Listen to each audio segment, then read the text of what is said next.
लेकिन मुझे लगता है कि यही रंग मुझे और भी आकर्षक बनाता है। मेरी काया सुडौल है और मैं अपने शरीर पर गर्व करती हूँ। मुझे मालिश करवाने और कराने का बहुत शौक है। अब तक मैंने कई लोगों से मालिश करवाई है, कभी सैलून में, कभी घर पर, कभी दोस्तों के जरिए। मैं हमेशा नए नए बहाने ढूंढती रहती हूँ ताकि कोई मेरे शरीर को छू सके, दबा सके, मालिश कर सके और मुझे वह सुकून मिल सके। यह कहानी उस गर्मी की है। गर्मी की छुट्टियां शुरू हो चुकी थी और मैंने ठान लिया कि मैं तैराकी सीखूंगी। मेरे घर से ज्यादा दूर नहीं एक बड़ा स्टेडियम है। वहाँ क्रिकेट, बैडमिंटन जैसे कई खेल होते हैं और वहीं एक बड़ा स्विमिंग पूल भी है। मुझे पता था कि वहाँ तैराकी की क्लासेस भी चलती है।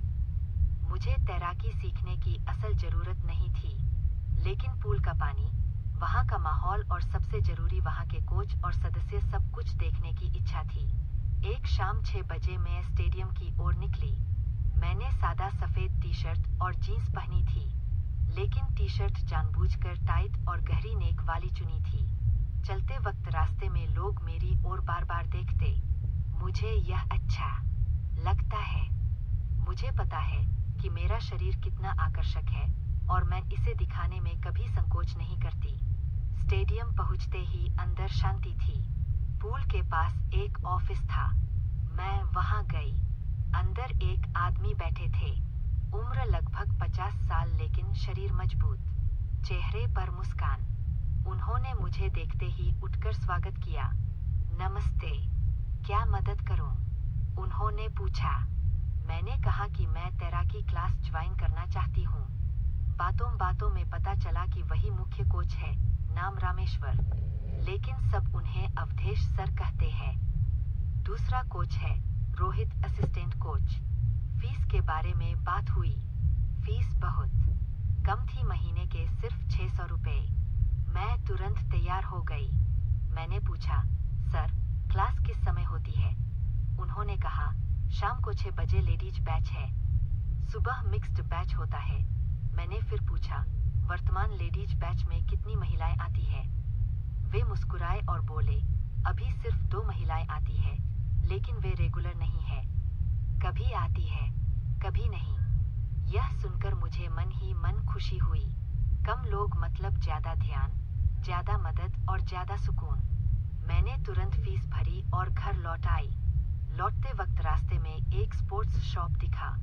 मैं अंदर गई और एक स्विमिंग कॉस्ट्यूम खरीदा। काले रंग का 2 पीस, ऊपरी हिस्सा पतला सा, निचला हिस्सा हाई कट। घर आकर मैंने उसे पहन कर देखा। परफेक्ट फिटिंग मुझे बहुत पसंद आया। अगले दिन शाम को निर्धारित समय पर स्टेडियम पहुंची। मैं पहले से ही स्विमिंग कॉस्ट्यूम पहनकर आई थी। ऊपर सिर्फ एक पतला शर्ट डाला था। बैग रखी और शर्ट उतार कर बाहर आई। अंदर सिर्फ 2 लोग बैठे थे, अवधेश सर और सुरेश। दोनों की उम्र 50 के आसपास। मैंने उन्हें नमस्ते कहा।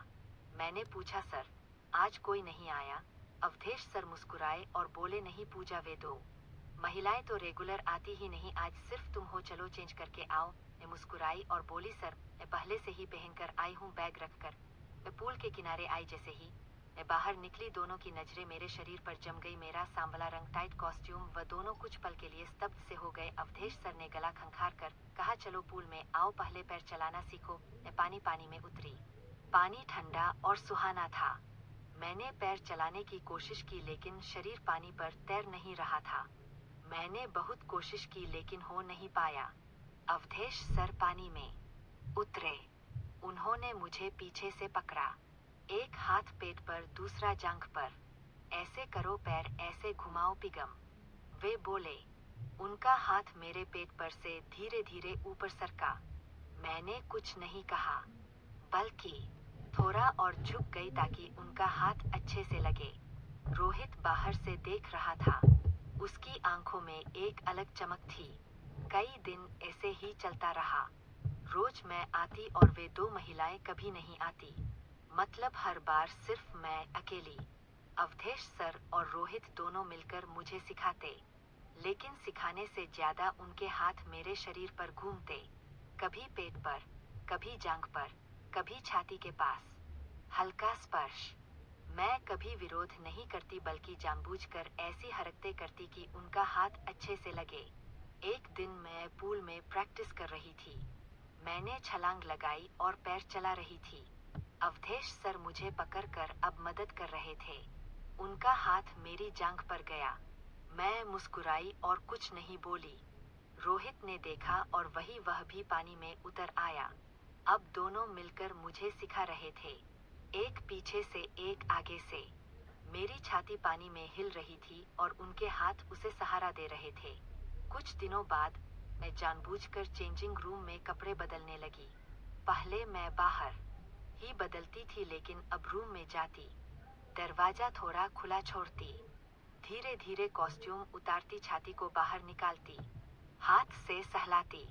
मुझे पता था कि वे दोनों बाहर से देख रहे हैं।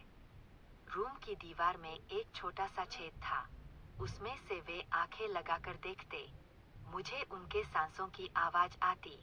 एक दिन मैं बाथरूम गई, तब मैंने देखा कि वे दोनों चेंजिंग रूम की ओर आंखें गड़ाए खड़े हैं।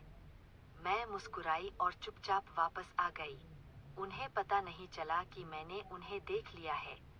उसके बाद मैं रोज उस रूम में बदलने लगी, कभी बिना अंदरूनी कपड़ों के, कभी हल्के कपड़ों में, कभी पूरी तरह खुलकर। एक दिन क्लास खत्म होने के बाद मैंने कहा कि मुझे थोड़ी चोट लगी है। अवधेश सर बोले चलो ऑफिस में आओ, मैं तेल लगाकर मालिश कर दूंगा। मेरे मन में खुशी हुई। ऑफिस में गई। उन्होंने मुझे टेबल पर लेटने को कहा, तेल निकाला और मेरी पीठ पर लगाने लगे। धीरे धीरे हाथ नीचे सरके जांघों पर। फिर उन्होंने मुझे पलट दिया। अब मेरी छाती सामने थी। उन्होंने तेल लगाया और जोर से दबाने लगे। मैंने नाटक किया, सर आप यह क्या कर रहे हैं? यह ठीक नहीं है। लेकिन मैंने शरीर आगे कर दिया। वे मुस्कुराए और बोले, यह तो मालिश है, आराम मिलेगा। फिर रोहित भी अंदर आ गया। अब दोनों मिलकर मालिश करने लगे। मैंने उन्हें रोकने की कोशिश की, उन्हें समझाया कि ऐसा नहीं करना चाहिए, लेकिन अंदर से मुझे सुकून मिल रहा था। फिर भी मैंने सभ्य रहने का दिखावा किया और उन्हें रोका। मुझे उनका इरादा पहले से पता था, लेकिन अपना इरादा उन्हें समझने नहीं देना चाहती थी। ऐसा महीनों चलता रहा। अब मुझे पैर चलाना अच्छे से आने लगा था। अवधेश सर के हाथों से पकड़े रहने पर मेरा शरीर पानी पर तैरने लगा। उनका एक हाथ मेरे पेट पर था, दूसरा जांघ पर। उनके गर्म हाथ मेरी सांवली त्वचा को छू रहे थे और मुझे एक अलग तरह की सिहरन हो रही थी। रोहित बाहर से देख रहा था, उसकी आंखों में लालच दिख रहा था। अवधेश सर बोले, पूजा ऐसे ही करो, रोज ऐसी प्रैक्टिस की तो जल्दी सीख जाओगी। मैं मुस्कुराई और हामी भरी। मन में सोचा, यह प्रैक्टिस मुझे कहाँ ले जाएगी। उस दिन से रोज शाम 6 बजे मैं स्टेडियम आने लगी। वे दो महिलाएं कभी रेगुलर नहीं आई, कभी एक आती कभी दूसरी, लेकिन ज्यादातर समय अकेली ही होती। अवधेश सर और रोहित दोनों मिलकर मुझे सिखाते, लेकिन सिखाने से ज्यादा उनके हाथ मेरे शरीर पर घूमते। कभी पैर चलाते वक्त जांघ से ऊपर हाथ सरक जाता, कभी पेट से छाती के नीचे रुक जाता। मैं कभी विरोध नहीं करती बल्कि जानबूझकर ऐसी हरकतें करती कि उनका हाथ अच्छे से लगे। मेरी छाती स्विमिंग कॉस्ट्यूम में हिलती और वे दोनों टकटकी बांधकर देखते। कई दिन ऐसे ही बीते। मैं रोज नया नया स्विमिंग कॉस्ट्यूम पहनकर आती, कभी लाल, कभी नीला, कभी पीला, सब टाइट और आकर्षक। पीछे का हिस्सा खुला, ऊपरी हिस्सा सिर्फ छाती ढकने जितना। मैं पानी में उतरती तो वे दोनों भी पानी में आ जाते, एक पीछे से एक आगे से। ऐसे करो। हाथ कोच मित्र शर्मा सब 50 से ऊपर लेकिन मजबूत और उत्साही ही। अब क्लास सिर्फ बहाना थी। मैं आते ही पूल बंद कर देते। फिर पूल में, ऑफिस में, चेंजिंग रूम में, कभी रात को स्टेडियम बंद होने के बाद लाइट बंद करके अलग अलग जगहों पर सब मिलकर मुझे सुकून देते। कभी वे मुझे पानी में तैरा कर रखते और सब मिलकर सहलाते। कभी ऑफिस में टेबल पर लिटाकर, कभी चेंजिंग रूम में आईने के सामने खड़ा करके आगे पीछे से। मैं उन्हें नए नए विचार देती। आज तेल से पूरी मालिश करें, आज अलग अलग खेल खेलें, आज मैं शिष्या आप गुरु। मैं रोज सुबह उठकर सोचती, आज कौन सा नया आनंद मिलेगा। मैंने उन्हें कहा, आप सब मेरे मालिक हैं, मैं आपकी सेवा में हूँ, रोज मुझे सुकून दो। वे मुझे रानी कहते और पूरी सेवा करते। ऐसे 6 महीने बीते, मैं पूरी तरह संतुष्ट और खुश हो गई। मेरा शरीर रोज मालिश और स्पर्श पाता।